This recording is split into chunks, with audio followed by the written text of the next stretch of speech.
اصرار مخفی دختران که پسرها از آنها بیخبرند.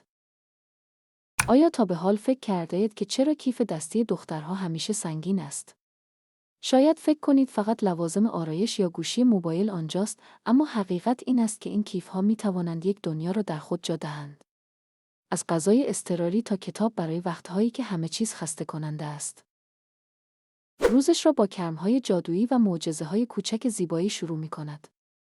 پسرها هرگز نخواهند دانست که چطور همین کرم‌های جادویی در لحظه‌هایی می‌توانند یک چهره خواب‌آلوده را به چیزی شبیه به ستاره‌های سینمایی تبدیل کنند.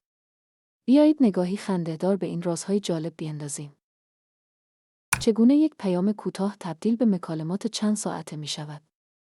این یکی از رازهایی است که در انتخاب صحیح کلمات و کاراکترهای ایموجی نهفته است.